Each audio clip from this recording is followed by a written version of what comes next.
விஜய் என்ன ஸ்டோரிப்பா படிக்கிற? எங்க உன்னோட புக்கை காட்டுங்க. ஓகே, படிச்சிங்களா? என்ன ஸ்டோரி பிடிச்சிருக்கு?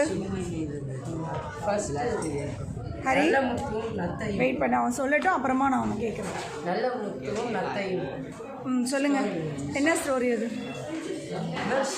நல்ல முத்துன்றது கேரக்டரோட ரோல். கேரக்டரோட நேமா? சரி, முத்துன்றது கேரக்டரோட நேமு.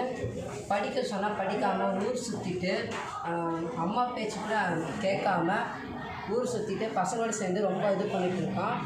10ஆம் வகுப்பு படிக்கும்போது பொதுத் தேர்வு வரும்போது அதில் அவன் கவனத்தை விட்டுறான். கவனத்தை விட்டுட்டு அம்மா அவங்க சொல்கிறாங்க, படிடா, கொஞ்சமாக புக் எடுத்து பார்க்கலாமே அப்படின்னோடனே அவன் கேட்காம பல் தொலைக்கிறதுக்காக கிணறுக்கிட்ட போகிறான். கிணறுக்கிட்ட போகும்போது அங்கே ஒரு நத்தை ஊர்ந்து போகுது. அதை ஃபஸ்ட்டு அவன் கவனிக்கல. அதுக்கப்புறம் மறுபடியும் அந்த நத்தையை கவனிச்சுட்டு கீழே பார்க்கும்போது நத்தை எங்கேயோ இருந்தது, அவன் கால்கிட்ட வந்து ஊர்ந்தது. அப்போ அம்மா சொல்லி கேட்காதவன் அந்த நத்தையை பார்த்து ஒன்றே ஒன்று புரிஞ்சுக்கிட்டான்.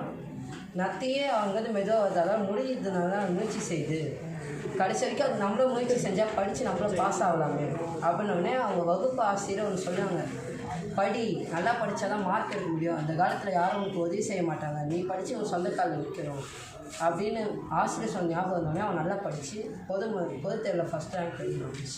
Okay, very good, clap. Sir, நீங்கள் எவ்வளோ மார்க் எடுப்பீங்க உங்கள் பப்ளிக் எக்ஸாமில்?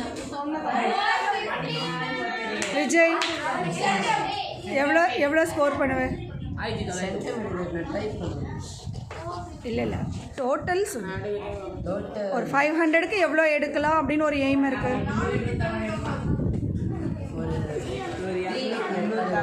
Very good. சரி,